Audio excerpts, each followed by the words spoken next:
Hey guys, this is Echelon with Alchemy Gaming, and I'm here today with some Guild Wars 2.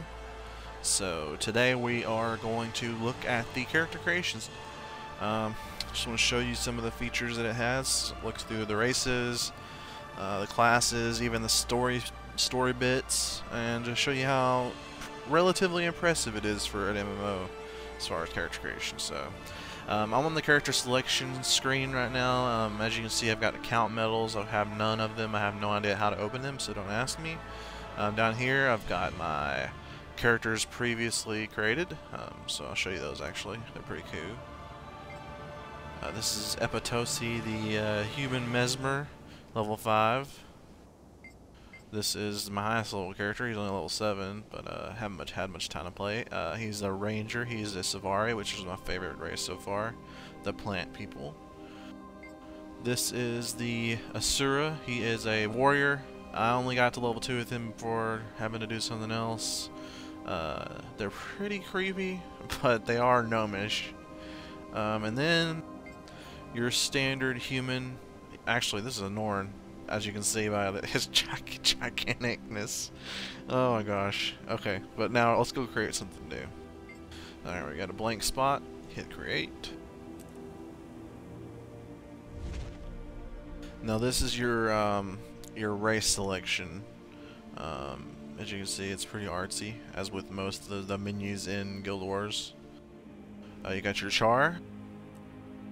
You got your human. You got your Norn, you got your Azura, and you got your Savari.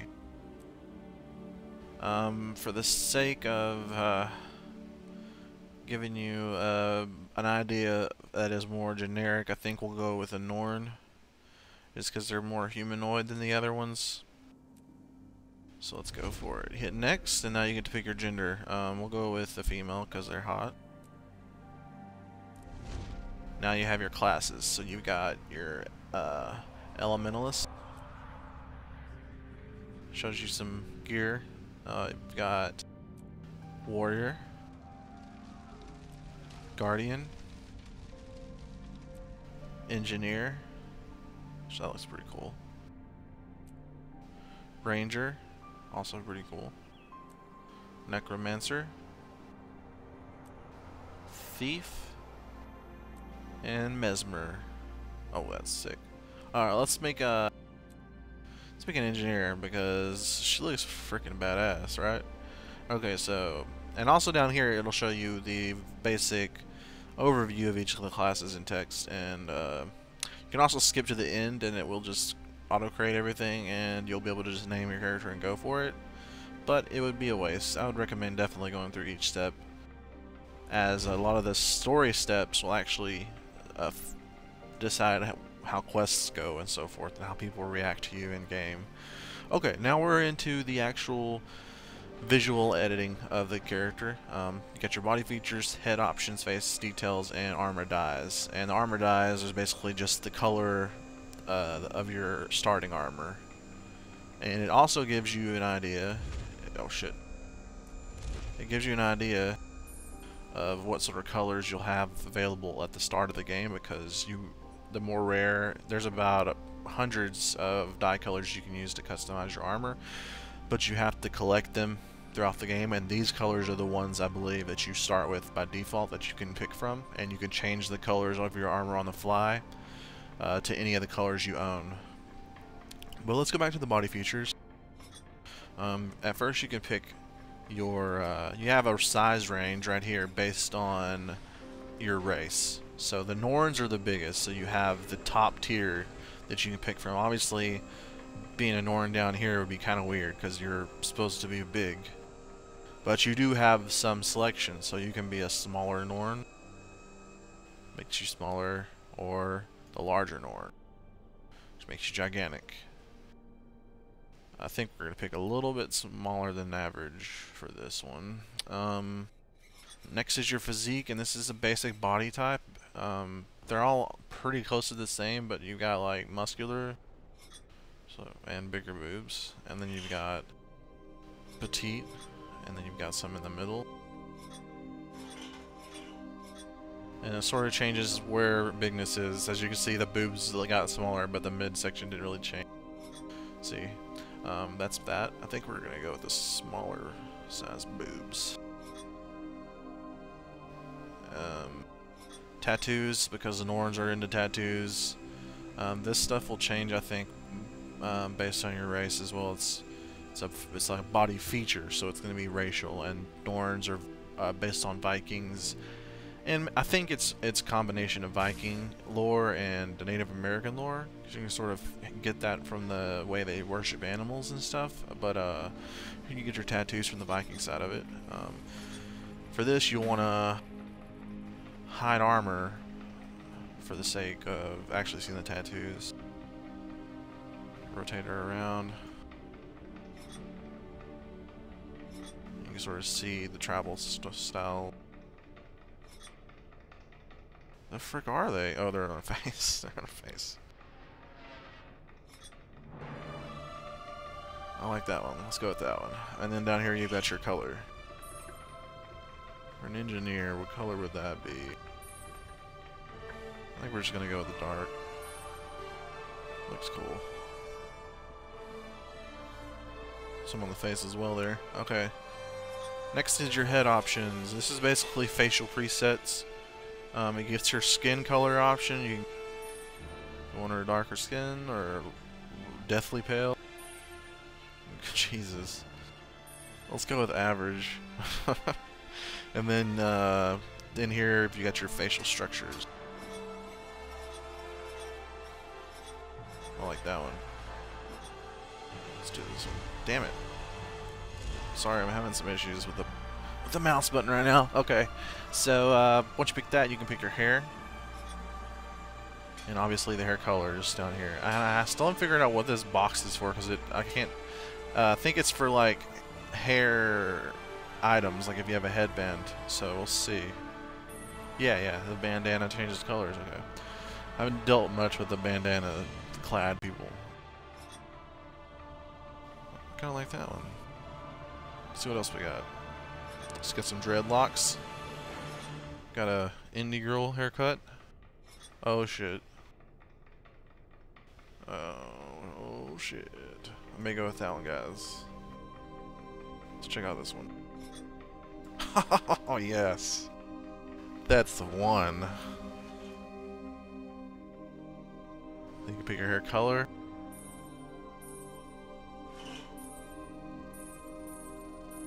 Yeah, let's go with blonde. God grief, she's frightening. Facial detail. Now this is where you basically pick your facial structure and then you can sort of tweak it with the sliders. It's like it's pretty much like any game that has sliders. You rarely can get a hugely different look based on the sliders. It's like any of the Elder Scrolls games, you still look hideous regardless. Fortunately, the basic faces look pretty lovely, so you can make them look surprised or like angry, stuff like that. Make their eyes bigger, make their lips puffier or thinner, etc. Go through this a little bit.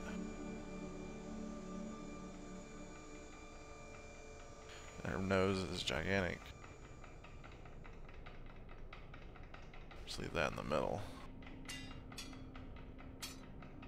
Vary it a little bit, right?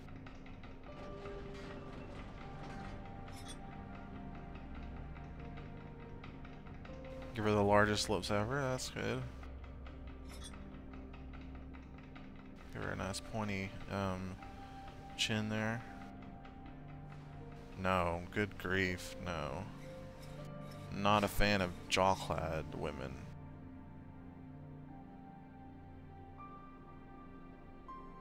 So as you can see, it's subtle changes on this portion. I mean, you can, with your eyes, I'm thinking most games the eyes probably change the most. So you can do like iris size, angle of the eyes, etc., and you'll get a little bit more of a personality with them with their eyes, I think. Like you can get them. No. Oh my gosh, leaving it. You can change them to anime eyes or average.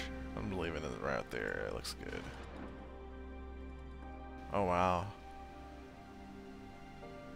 She doesn't trust anyone. Look at that. I love it. Okay, now what color? Well, let's go with blue. Yeah, I like it. Alright, now armor dyes. And for this, you have 3 sections of most armor pieces. Boots and gloves will have 2 color areas, but larger pieces like the torso and the pants and stuff, they have 3 color selections. So you can make it ridiculous like this. 3 different colors, which is completely tacky. I do not recommend it. Please don't do that. Make them match a little bit. Like so, like this. See, they're all different shades of the same sort of color. You got your dark purple, you got your magenta, you got your like pink, but it's all sort of the same. And then you can go down to your pants.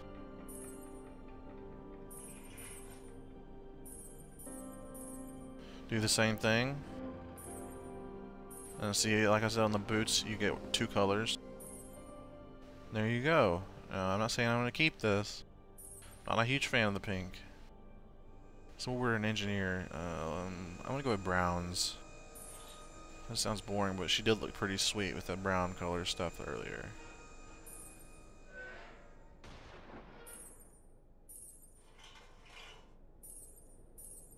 Yeah, I like it.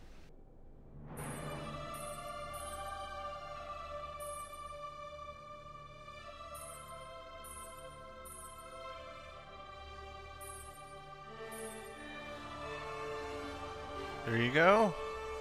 Looking badass. Alright, next one, and we're on step 4 of 10. Keep that in mind. Next, we're on 5, and this is where the story portion is. Now, this changes based on your class as well as your race. My most useful tool is... You've got your wrench. Oh, that's a multi-tool pack, I guess. Eagle eye goggles. Panscopic monocle. Oh snap. Picking it. Haha! Gives you a monocle. Oh my god. Alright. Trouble may follow me, but I use my blank to overcome it. And this is like, it's sort of like in BioWare games, it's your Paragon versus Renegade, except it's not. It's not like straight good versus evil. It's like how you talk to people. Do you use charm? Do you use, like, there's charm? Do you use dignity? Do you use just ferocity? Like, I'm angry all the time. What is she should be angry, shouldn't she? Look at that hair. Yeah, I think we better keep to the lore of her. The most important quality of a great hero is that they defeat ancient foes, honor the spirits, defend the mists, and then it sort of gives you an overview of the lore behind each thing. Norn should revere and protect the mists where the souls of our ancestors endure in glory. Norn should always honor the spirits of the wild, their bravery, blah blah blah. True hero has strength to defeat our ancient enemies and protect the Great Lodge. Like that one. Let's use that one.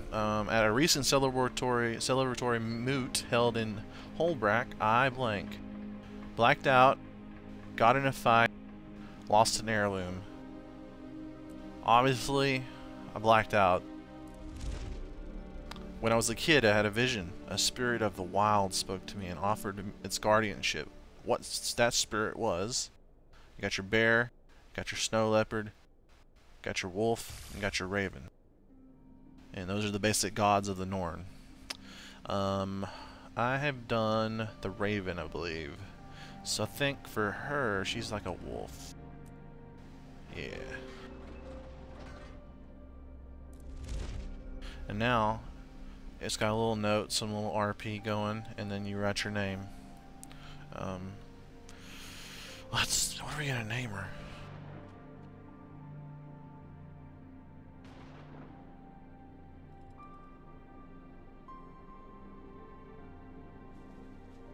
Completely blank. Completely blank.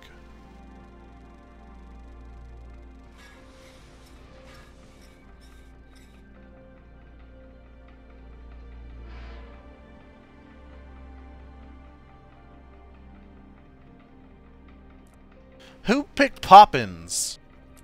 What a jerk.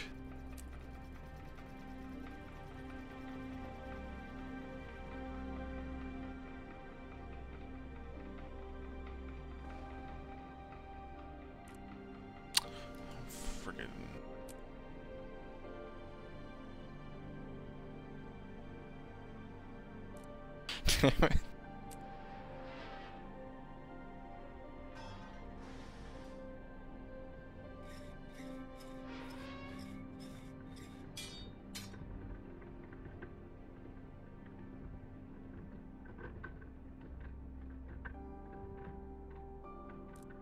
Oh my god, I cannot believe that the names that I typed were not taken, and that one was not. Monocle. It's obvious. It's an obvious name that you should take. And then you've got your Norn starter video. In the far north, my people fought our greatest enemy, Jormag, a dragon of frost and snow. The dragon broke our pride, but it did not break our spirit. In our last hour, we heard the voices of 4 of the spirits of the wild: bear, raven, snowlight, wolf. They called us south, away from certain annihilation. We founded the Great Lodge of Holbreck and claimed new hunting grounds. Some say we should not fight Jormag. I say the greatest risk is to wager nothing at all.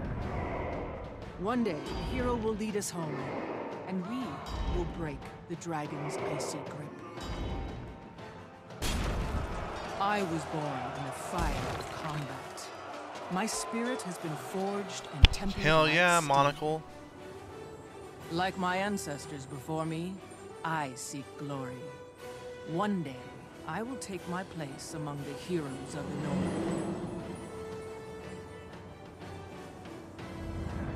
My strength is a gift from the spirits of the wild. With it, I can hold back the tide. I can move mountains. I can overcome anything that stands in my way. I am still untested, but already my deeds have earned me friendship and great respect. Each year, a great hunt is called in Holbrook. Only the best among us are invited to participate. I shall use my might to collect trophies that prove my worth, then drink and boast of my victories. I accept this challenge. I relish it. Come danger, come adventure. In the lodges and halls of my people, my strength will make me immortal. This is my story. Hell yes. Alright, so that's that. That's the Norn, obviously. Every other, you'll get a little bit of variance between the different races and classes that you choose, especially in the story portion, a little bit in the character creation bit. Such as the Savari have a ton of different variations you can use just because they can pretty much be any color they want. My character's purple with white hair, so but yeah, that's it. And then you start your starting area, get to questing. Actually, wouldn't really call it questing. You get to like running around and doing stuff. That's pretty much what it is. But that's that. And then another video, I'll show you some actual gameplay. But for now, hope this has enticed you. Get the game. It's pretty sick. Alright, see you guys later.